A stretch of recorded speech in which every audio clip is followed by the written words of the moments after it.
کسانی که وابشه بطاقت نو مقصد در عین حیض شما به همسر خود میرسین.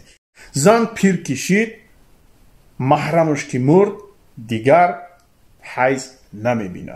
اگر شما مبادای 20 حیض دیدین، ماه دیگری 5 دا حیض دیدین، الکی معنای او را داره که شما وقت و время خودتون رو گم کردگین. السلام علیکم دوستان عزیز و подписчикони канали Бахтиёр TG. امیدوارم که همه شما خوب صحت سلامت هستین. راست خوب صحت سلامت که باشین. شیروی نه دخترکای نازنین همون یک دونه لایک به پولا بگذارین و در کانال باشد подписаться کنین. شیروی نه دخترکای نازنین، موضوع امروزه ما درباره حیض میرود. مسئله دا میخواستم کمتر معلوماتون تیم دوستان عزیز، معلومات پره. مثلا کیها حیض میبینن، از چند سالگی و کی خونقاق میشود و کی ما میتوانیم با همسر خود خانه‌داری کنیم. دوستان عزیز، مسئله حساس است، مسئله به حد و به نهایت ضروری است. خواهش میکنم که با دقت تماشا کنین. دخترایی که به بلاغت میرسن سر میشوند از حیض بینی، یعنی که خون میروه، یک خون حرام میروه. این را خداوند امر کردگی از بچه‌دانی زن، خواه آنه که دختر است خواه آنه که زن است، او خون میروه تا آن وقتی که مهر زن زنده است، یعنی که بچه‌دانی زن. زن پیر کشید، محرمش که مرد، دیگر حیض نمیبینه. این مسئله یکم است. مسئله دیومی ما برادران و خواهران عزیز محترم این است که حیض کی دیده می شود. همین خیلی سوال شده بگونی در واتساپ. انا حیض کی سر می شود، طول چند روز قاق می شود و کی ما میتونیم نماز خود رو ادامه دهیم.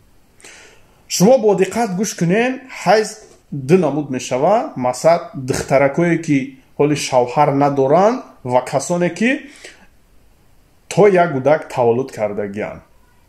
وقتی که دو کودک تولد ای دو کودک بالا وقت معیار داره.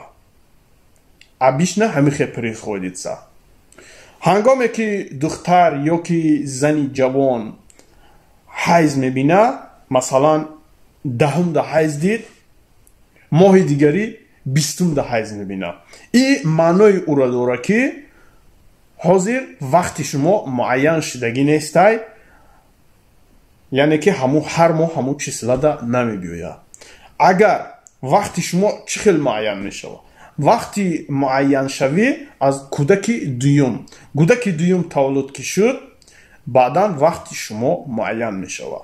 بسیاریا از سیوم معین میشود، یعنی که از سیوم کودک، یعنی که وقت معین شدن 20 دا اگر شما حیض بینین، 20 ماه دیگه باز حیض میبینین. اگر شما مبادای 20 حیض دیدین، ماه دیگری 5 دا حیض دیدین، الکی معنای او را داره که شما وقت و время خودتون رو گم کردگین. این انیق شدگی نیستی.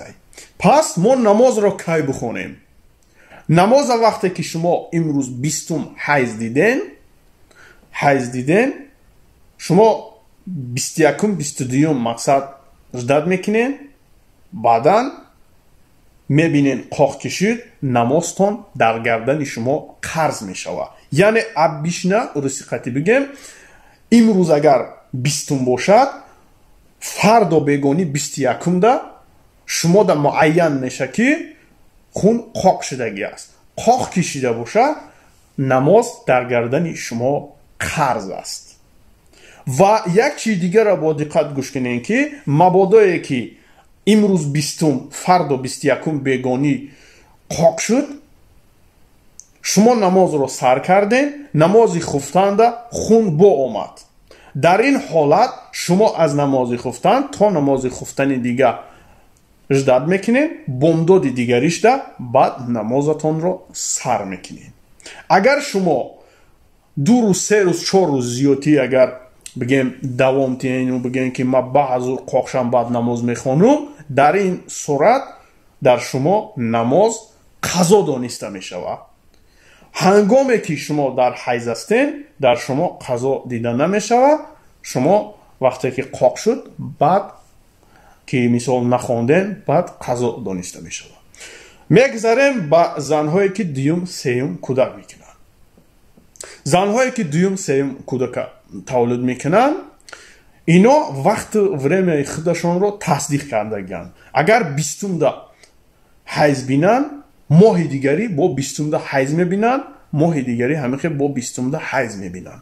اینا وقت время شون معین شدگی 20 حیض که دید نماز عصر اگر تا 21 پاگاینه را یک سوتکا جداد میکنه. یک سوتکا جداد میکنی. اگر خون من شوه در نماز شام طهارت کرده نمازت رو خون، چون که در گردن قرض است. اگر خون قطع نگرده 6 ساعت 8 ساعت مهلت داری. میتونی شب اگر شب پیش از خوراوید قاق شوه میتونی طهارت کنی، غسل کنی. مثلا به غسل نمیشوه، غسل میکنی بعد خفتن میخونی. اگر مبادایی که خفتن رو خواندی و باز خون آمد شما پگهی دیگه تا همه قوتی را باز بگیم جداد میکنین، بعدا باز غسل کرده باز نمازتان رو ادامه میدین. چی خیلی که قید کرده گذاشتم اگر شما بخواین که ما 3-4 روز جداد کنیم بعدا با باوری کامل شیم که بعد نماز خونیم 2-3 روز در شما قرض میشود. یعنی که امی خیلی نازک حیا داره. دوستان عزیز مهربان من امیدوارم که همتون подробно فهمیدین و درباره خواب و خیز حیض کم ترک معلوماتون میتیم بعد ویدیو را به آخر میرسانیم. مقصد اگر زن تولد میکنه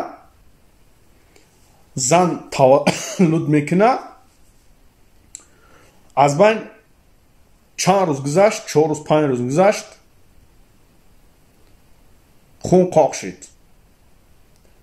شد تولد کرد، مادر تولد کرد 4-5 روز 1 هفته گذشت بگیم خون قاق شد. در اون حالت شما 40 انتظاری نمیکشین، یعنی که 40 روزگی را شما جداد نمیکنین، نماز خودتون رو دوام میدین.